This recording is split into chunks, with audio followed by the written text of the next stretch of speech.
Welcome everybody from McColl Center renovated gallery, where we are have the space in between exhibition until May the 1st. This exhibition is, you are going to see our work from our current artists in residence, including Rehab El Sadek, who is actually the person and the artist who we are going to talk to today.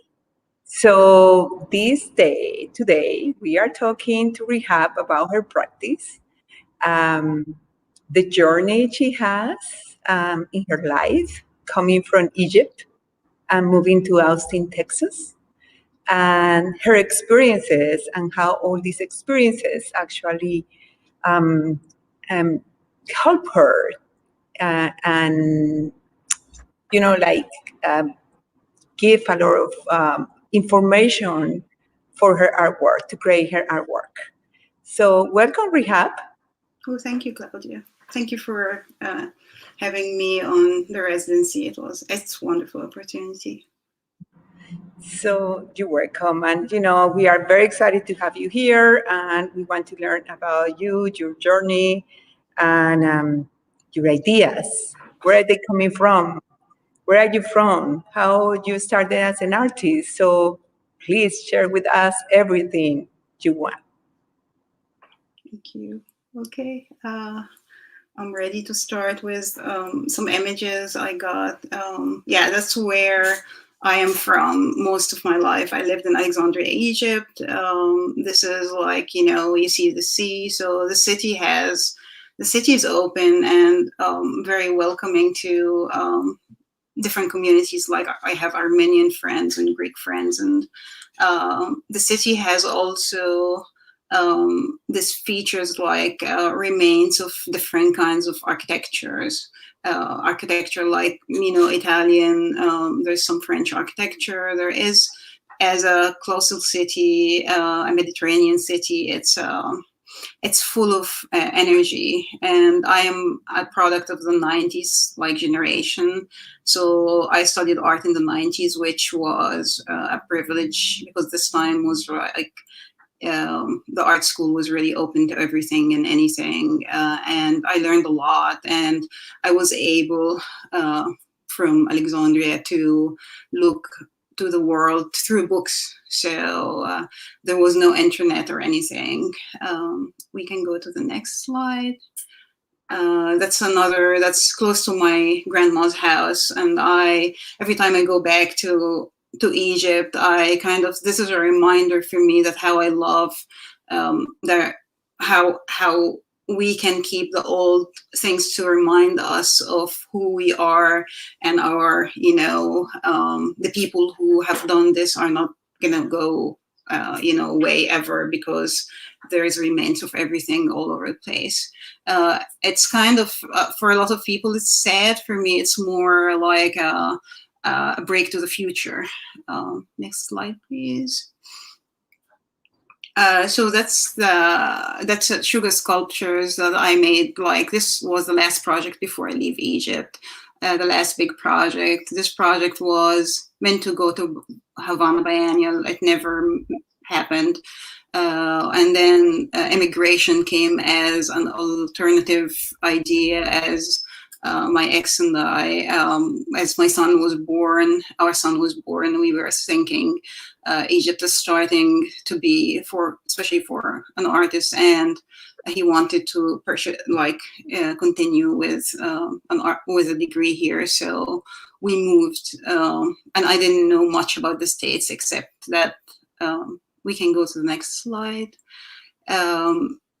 This work I have kept, going back to Egypt every year or every other year. This work was my link to, because nobody had seen this work ever except people in my studio and the gallery and everything. So what I did, that I will take them out and take them in another spot and take images of them. So this work has a lot of meaning to me, as it's and social political work representing Egypt and my idea and my memory of Egypt as, power structure of Coptic and Islamic culture, and this was, I think, 2013. This one. So every time I go back to Egypt, I take images of these sugar sculptures. Kept me linked with the culture, but I also learn something new that comes with Egypt every time I visit, like every place. Yeah. This is the last time I took images of this sugar sculptures, and you can see how there's a lot of, interaction with community, and there is in the community, and there's a culture that makes you when you after immigration, it was really hard for me as an artist to start over. With 2006, there was the internet and everything was really, how do I say it? We were not like as connected as now. So it was, as an artist in a new form and it took me a while to figure out how things go here, especially with having, like, English is not my first language. I speak Arabic as a first language. So it took a while to understand and to observe culture. We can go to the next slide. It started really from focusing on myself, like getting more to photography, getting more to kind of, I was a little bit feeling out of place. And this is because of many factors that immigrants go through. So I'm not the first one that will tell you this story.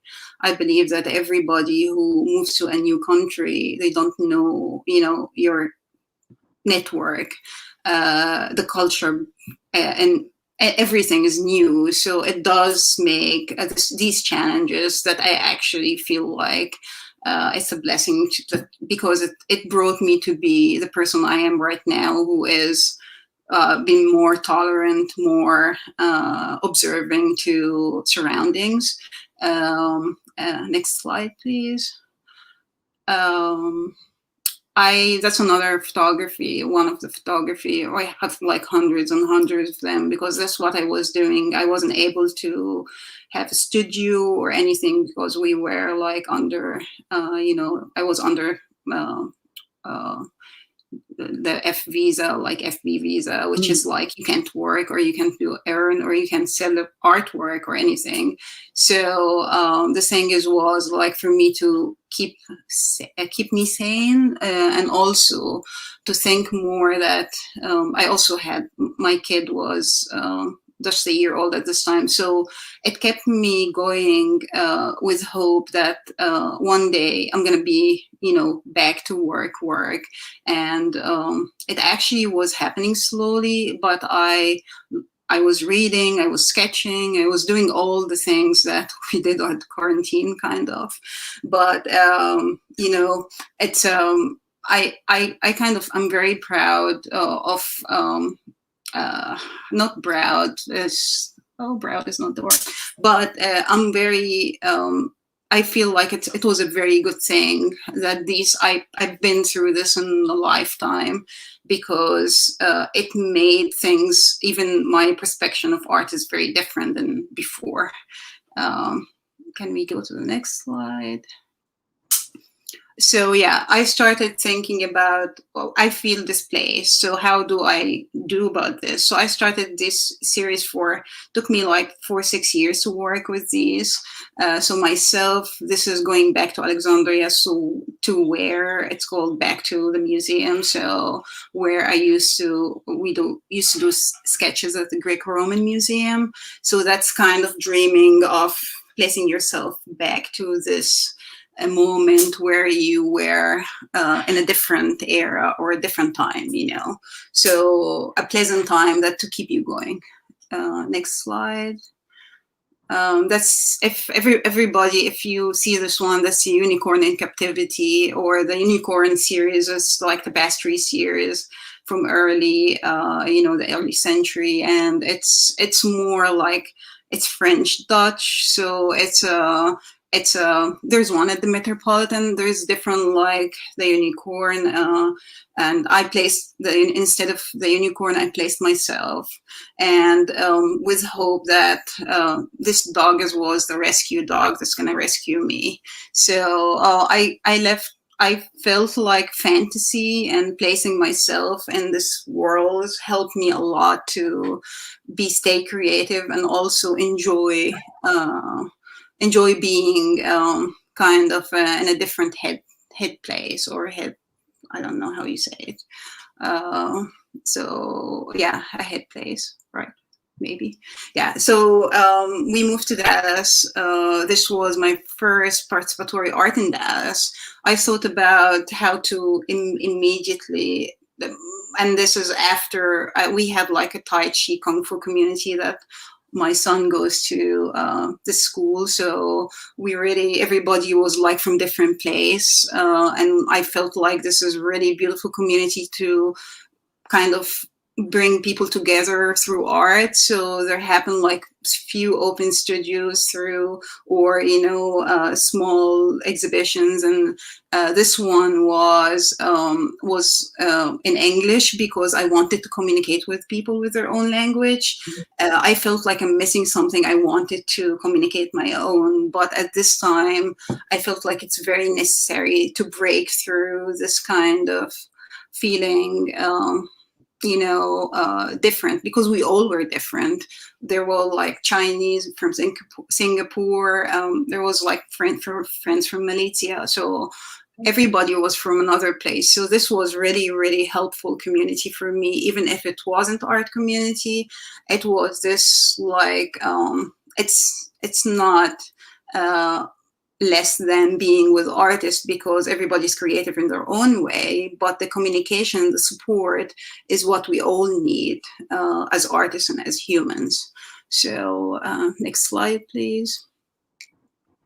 So I started, moving to Austin was a very good thing, because Austin has a lot of opportunities for artists from all over the place.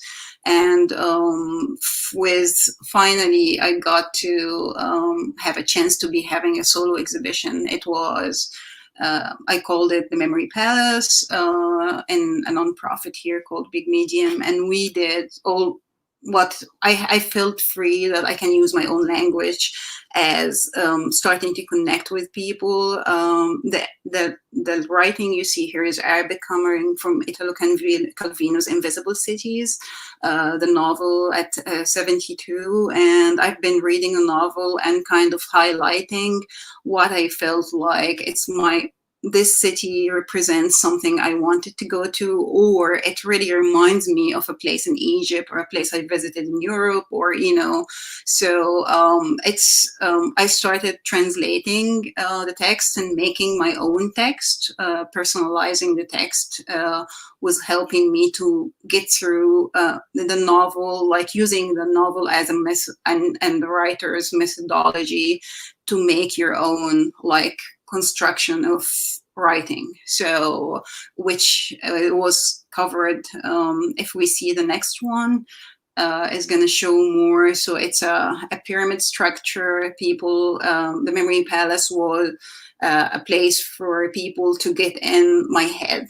and my head as a space, or to be in my situation and to place themselves in exactly the locations I've been through, or the places I visited, or my beloved architecture, So all these layers, people without speaking Arabic, people got connected, because it's very sincere.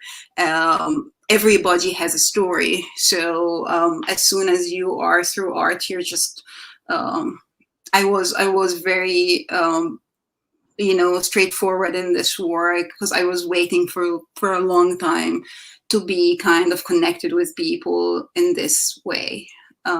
Next one, please. So you see, this exhibition have brought me, as soon as we darkened everything, and I started like putting the lights and everything. And through experimentation in the studio, the idea of light and shadow and how to use the objects not only for the object itself, it's for the shadow. So the shadow is a big part of the work, and people going through the exhibition looking at themselves and seeing themselves through, so they are living this life, they are living this, so you see here one of actually Stefania, one of the people that sent me the image, and she was like, I really love, she took an image of a friend of hers in the gallery, and I really loved it.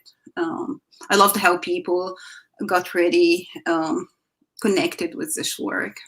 So let me ask you something. Yeah. It's fascinating story, the whole thing about you coming from another country, another continent, without speaking the language, and just trying to connect, more with as an immigrant in this country, and to actually express yourself to the world in the United States, in Austin, Texas, and everywhere. But also the connection that you have with your culture and every single artwork that you have been showing, the culture with the materials you use. What is that? What is the material important in your practice? The materials are kind of, it's exactly like, how do I say it? It's a representation of history. Egypt has not just history. It's things are not always new. Like in the States, buildings are new, culture is new. It has its own fascination, but it's when you compare it with other countries like Egypt or Turkey or Greece, when you walk in the streets, you see that these things have been existing for a long time. So it brings to you who used this, how many people went through this. So the time comes with you seeing this kind of fragility, because when it becomes looking old, it becomes fragile to you, because it's like the body and the mummy. So the body is alive, but when it becomes like older and it's preserved like a mummy, it becomes really fragile. So it's kind of this kind of looking at the world from the lens of time. And time is important for all of us, because we are going to be the history for the future. So I don't know how it's going to look like, or you don't know how it's going to look like, but this kind of it makes me feel like down to earth kind of. It's like exactly like preserving trees, preserving buildings is as important. So this especially, it will show more in this work, the Memory Palace piece. This one, if we can go to the next slide, please. Here you can see that's the original. That's the memory I had from this view, and my perspective of it as an artist, took digesting it, and after digesting it, bringing it as a different form. So the Memory Palace piece, the big piece you have seen before, it's all from demolished buildings and historical buildings that don't exist anymore. One of them was my grandfather's mosque that he built, and then I ended up with architectural plans for it, and I was feeling responsible to keep it alive, because yeah. Yeah, that's amazing.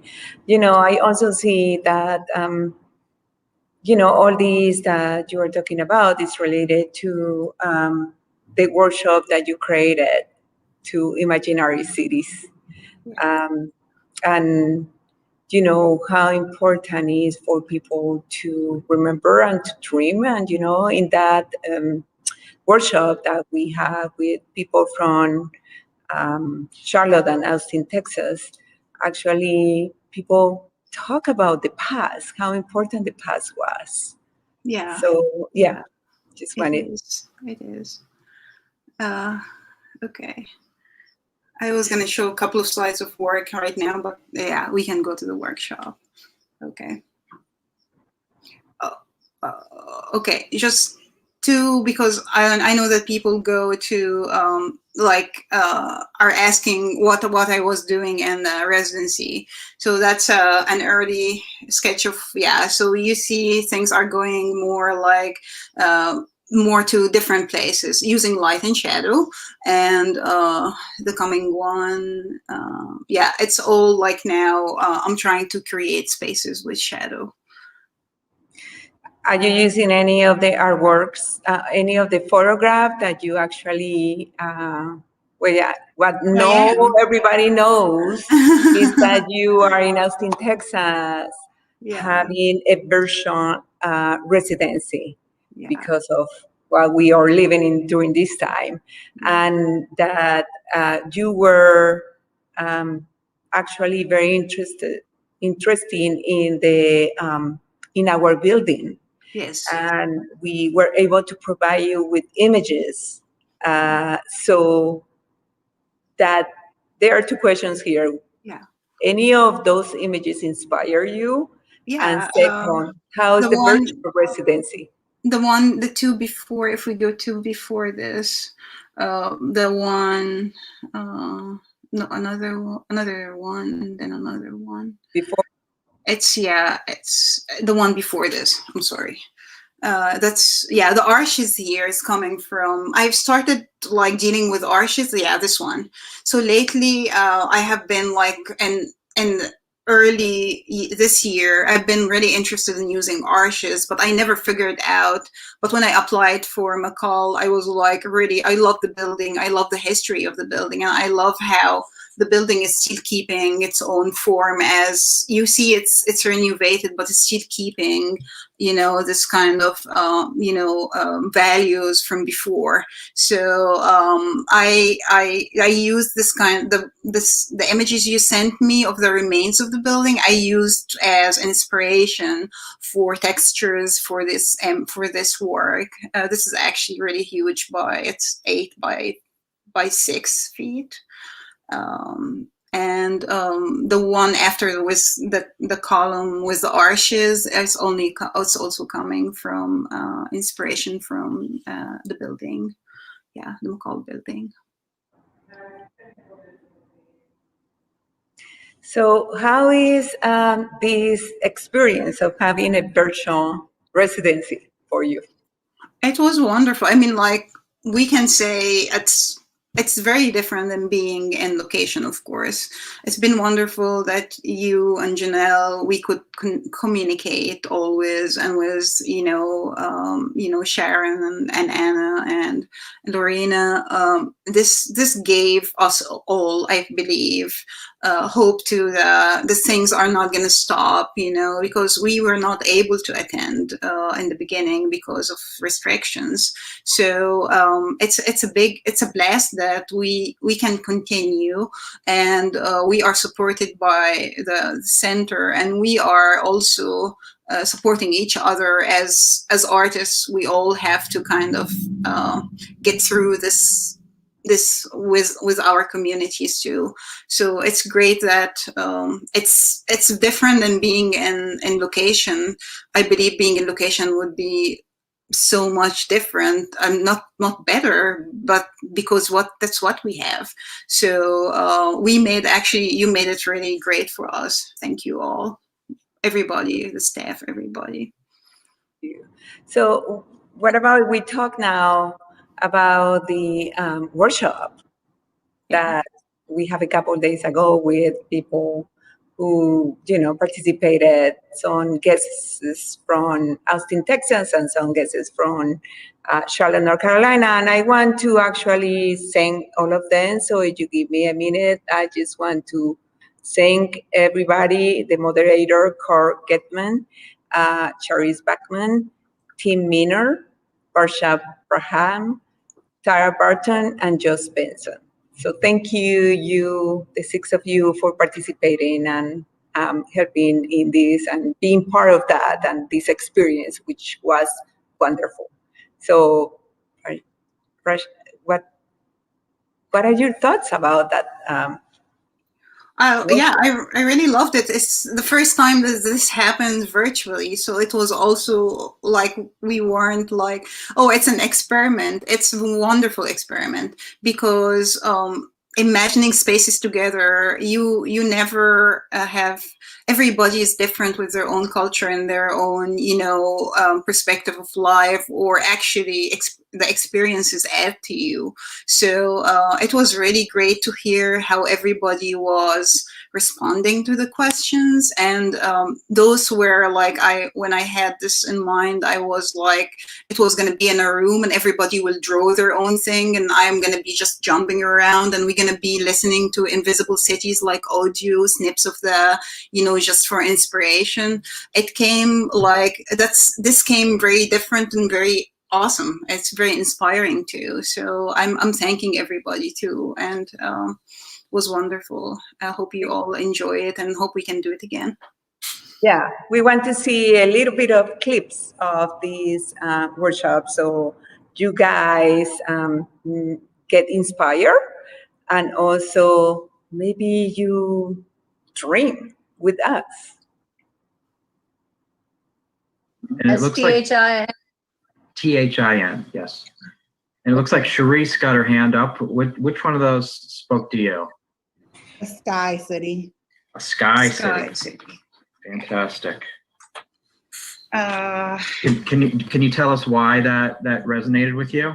Yeah, the first thing that came to mind for me was a city where the sky is the limit. So I just liked the idea of opportunity and just something that was elevated and open. Do you see this sky city floating on the air? Can you describe more so I can start drawing it? Imagine it with me. Yeah, well, maybe a city that's floating with maybe an aerial view of whatever is underneath it. I mean, I don't know how deep I should go. So maybe like something that's symbolic of like, I guess for me, like chains and limits and all of the things that we want to rise above. So I just want a city that's free from that, just floating, free, up high. Trees, like treetops. I see treetops, sure. Would you say that this is the city's literally in the clouds? Like maybe... I would say it's literally in the clouds. In the clouds. Close to the sun, sunshine, bright. Okay. Okay. So I'm gonna start with the clouds first. Do you think these clouds are like together? Like, does the city move with the clouds? Yeah, I think the city could move with the clouds. But I want the city to be bright, so bright. Move with the clouds, but still be close to the sun and illuminating. The sun is important, right? Sun is important. You got a little bit of a glare, Rehab. You might want to reposition your light. Oh, okay.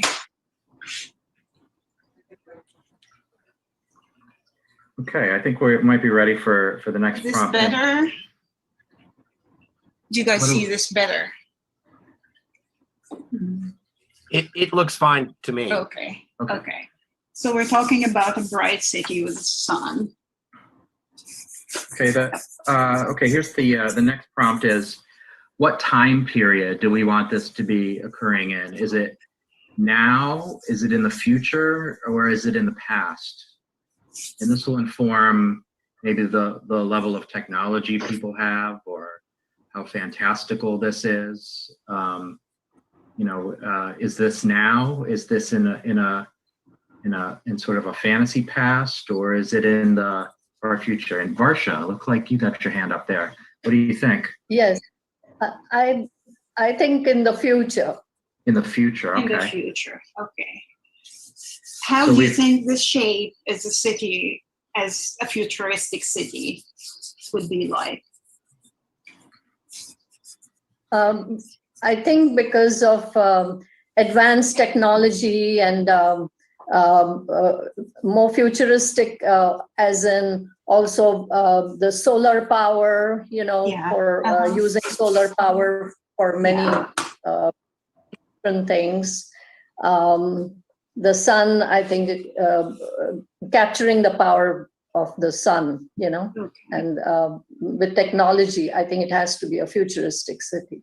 May I add something to that? Yes, Yes. please. It may take place in the future, but we, like living in Charlotte, we've destroyed all of our past. Everything is so monochromatic and very futuristic. I think I would love to see a city where it may take place in the future and there may be futuristic elements, but there are lots of remnants of different time periods. And that means different colors, because living in a city where so little of the beautiful past is preserved in architecture, it gets to be one note, and it's too easy to forget the lessons of the past.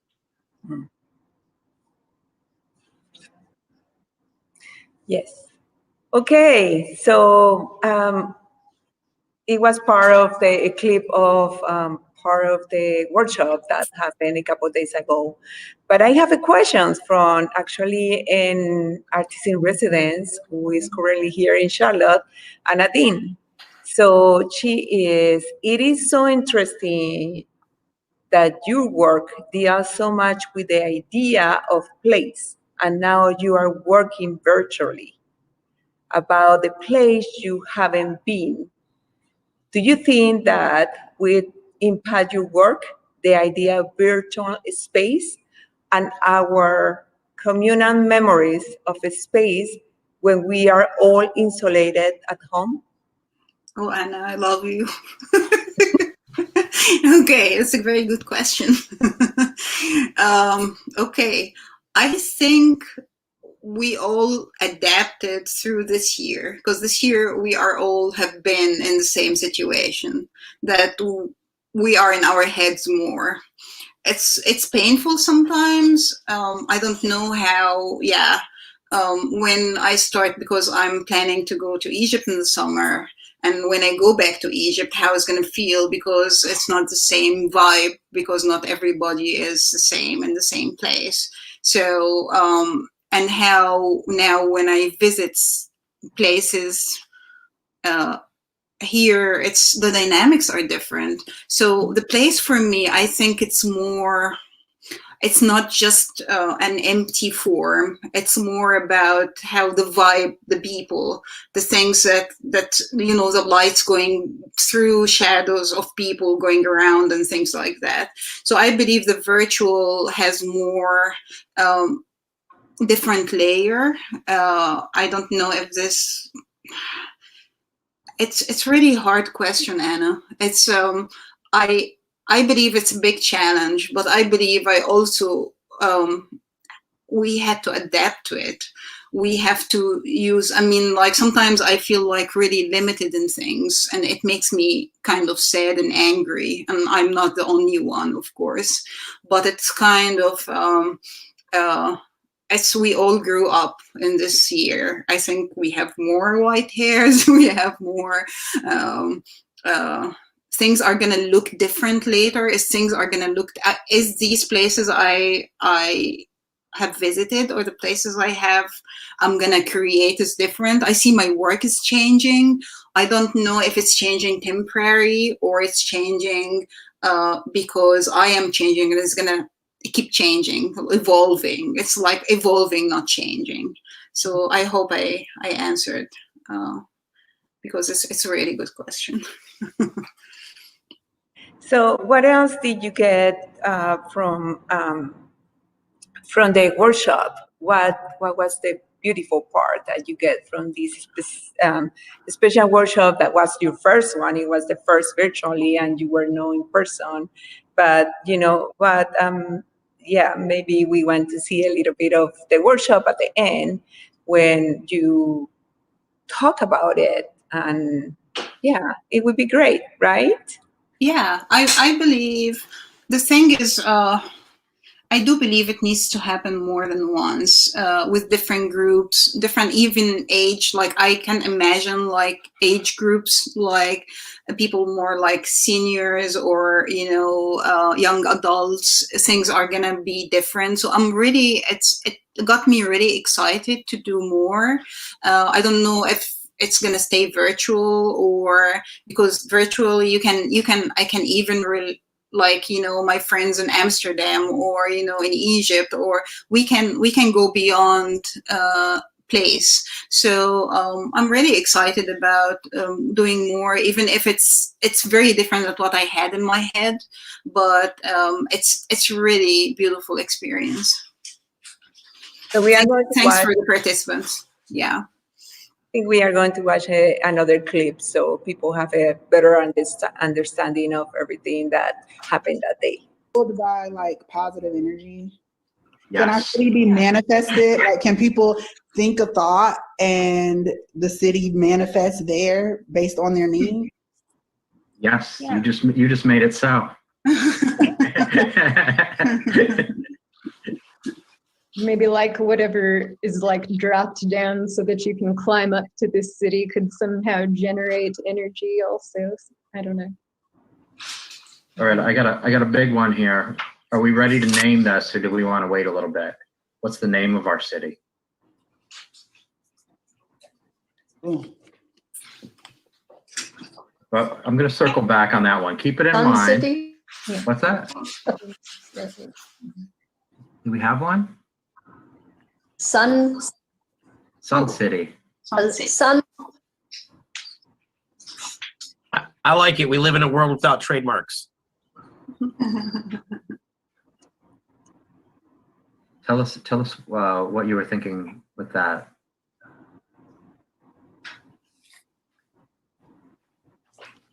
Can you tell us a little more, Varsha? Oh, me? Okay. Well, because it's solar power, and it's in the clouds, and that's why I thought about Sun City. Nice. Did we figure out a way that people get here, that if they visit, how they get up there? Do they take a hot air balloon, or how do you reach Sun City? I think the people, you know, the clouds, they have specific clouds that can go down all the way, and they can pick up people where is necessary to go back and learn from whoever is living there. And, you know, I love this city already. What they do there is just learning about what are the best things for the world and how this city can move all around and make maybe more water, less past, more sun or less sun, you know, like how they are actually learning how all these parts, natural parts, work together with the nature of the soul of the world.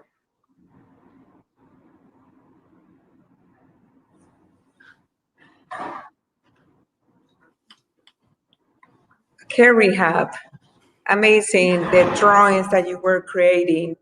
And I see how you work with, you know, the shadows. So in your drawings, and you mentioned it at the beginning, right? And why the charms and the memories are so important for you. And you talk a little bit about that at the beginning, of course. You, but always been interested in artists who work in shadows. And what is that? I think it came with shadows represent very fragile existence. Like it moves when you move. Let's say you are going to see yourself and you're moving, and a lot of people play and kids play with the shadow puppets and all of this, and it brings this change and fragility, and also it's something that's not it's temporary. It's very so it's kind of, I connected with this as feeling as an immigrant that I'm not going to say insecure. It's more like unsureness of, are you going to be able to stay in this place? Are you going to be back somewhere else? Till now, things are, for me and for other immigrants, are question mark. Like we are seeing in our this past year we all have been maturing about acceptance of others, and seeing others in a different way, and still immigration law and all of this is not have seen yet. It's very something from the 60s, or it's very old and old. So it's I think the shadows come, it's all about how I feel my existence, and other things exist temporary in this world. Yeah, I was thinking the shadows never really leave us. We always have the shadows behind us, and get afraid of them, or get like, oh, who's there, right? Yeah. So It's yeah, also fascinating. You can move it. You can make two of one. In sculpture now, I'm crazy about it. Like I work a little bit. I turn off the light, and I look like I put two spotlights here and here. And I wish that there is something that can, this can be somehow documented, because it's very crazy awesome. Like it is kind of. It can be doubled. It can be on the ceiling. It's you can do so much things with this kind of idea. So I hope I can share soon, like work that's made all of shadows. Yeah, it's good. I want to ask all the people who are just looking at this talk, that if you have any questions, please let us know. Rehab is happy to actually answer to you. She inspired me so much. I feel very connected when she was talking about immigrants, because I am an immigrant. So it touched my heart anyway, wanted to say. But also I want to let everybody knows that, again, that our work from the Artists in Residence is right now showing at McColl Center. And I want to ask everybody to don't miss to see it. We have just until May the 1st to see it. And we have, behind me, I have two pieces right here. So if you want to talk about them, would be great, because they are just right here in the gallery, so people can have some context of what the artwork is about. Sure. Yeah. The one behind you is like the four pieces. It's called Home Topography. It's inspired by when we moved to Dallas. It took me a while to kind of figure out neighborhoods, because it looks like it looks not different from each other. Like every time I think I'm in a place, this place changed on me, because there is another place that's very similar, and for my perspective, it was like already playing with my mind. So the four pieces are all structure that it looks like it's throughout walks from in different neighborhoods at night. So all what you see is small. The houses are really small. So if you get closer to the work, you will see miniature houses, and they are all like covered also with sand and this kind of texture, like earthy textures, and they all so everything becomes, even the houses, there's dimensions, but the houses become floating as exactly when you see from the airplane or something. So it's kind of to placing the two together is like the walk close by a house, or you see it from the top or from far away. The one you have, and thank you for maintaining the plant over there. It has A little bit of water. Yeah, it's I have been doing miniature sculptures from books and from like texture houses for my dream houses, because I never owned a house. And so I will make, like, this one is my dream house in Austin, Texas. If I ever will have a house in Austin, Texas, it's going to be like this one behind you, and it has life plants everywhere. You said anything, you know, the succulenta is the plant, and you were very specific about, you know, in the succulenta plant. I mean, I love those plants. I have it in my house, but is it something specific about that plant that relates to you, to your culture, to Austin, Texas? I am not good with maintaining things, and they survive longer. They don't die on you when they, you know, when you hold water for a while. And they are, from my perspective, they live longer. So they live happier longer. So that's what I think is behind them. Yeah. That's good. You want to talk about other images that you have in your work, or?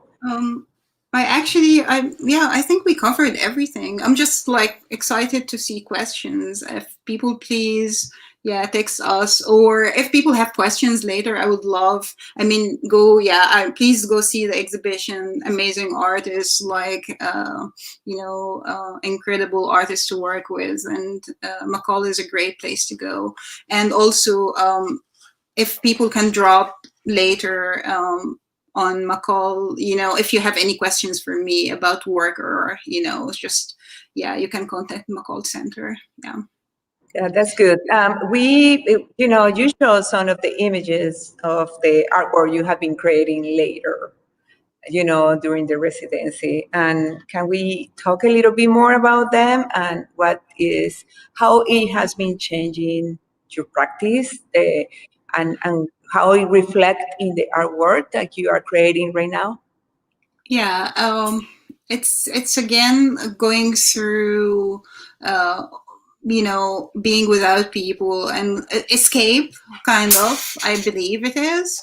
I believe it's creating spaces also for, not only for myself. I would love to.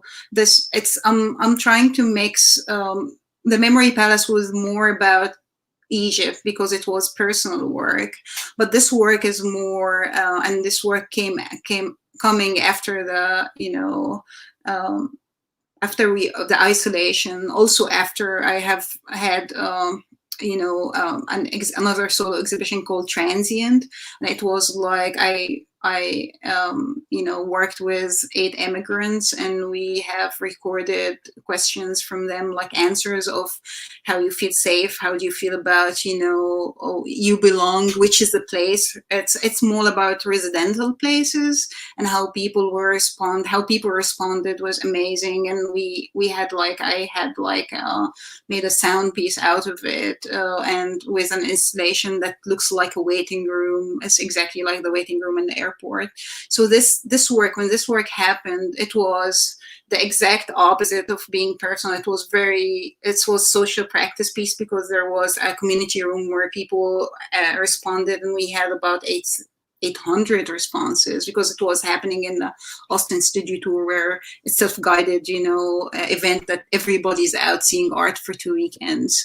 So this work, and then comes the isolation, and then all what I had in mind, that I want to create these spaces for everybody. I don't want to go for just this kind of architecture that represents Egypt. I'm looking into Byzantine architecture. I'm looking into different kind of architecture that can, when people get inside the space, and they can feel like they belong to this fantasy place. This place doesn't exactly like what the city we have imagined together. That's what I'm doing now. I'm imagining a space that's from mixed cultures and mixed kinds of architecture, because architecture gives you a certain an impression of a certain space.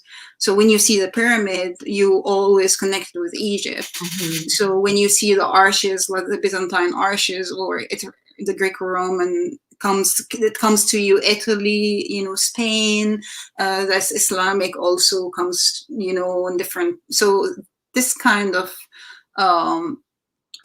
imaginary space that is from mixed culture. I don't know how it's going to look like together. It's looking great in shadows, but I'm still working. It's still in development.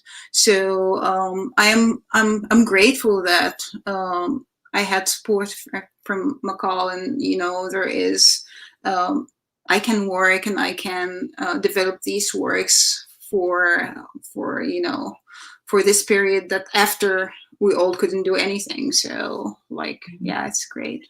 And we hope one day you will be here at McColl Center and, see it with your own eyes, the building that will be just amazing for you, and, join us, because we are very happy to have you as an artist in residence. Thank you, Claudia. Very honor, we have the honor to call you an artist in residence, and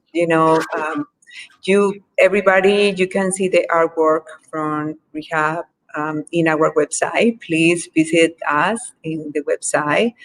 Of course, contact us if you have any questions, or for her or for us. A couple of things that I want to share with you is that, first of all, the exhibition. Second, we have another art talk with a current artist in residence for Lorena Moll on April 29. It's a Thursday, the same time, the same place. And we invite you. Lorena is from Mexico City, and she is also having a virtual residency. So it will be fascinating conversation too. Then also want to share with you that we have different programs. One of them is we are looking for interns, and we have applications. Please, if you know anybody who wants to be an intern at McColl Center, we are looking for general interns and high school interns and university interns. So have any questions, just contact Alice Cookson. You can find her in our website. And thank you for being here.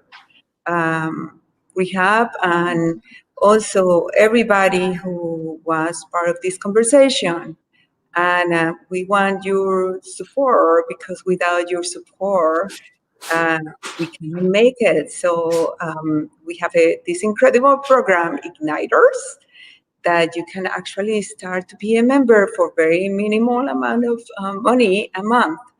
And we want everybody to join us and keep supporting these amazing programs, because they are important for all of us.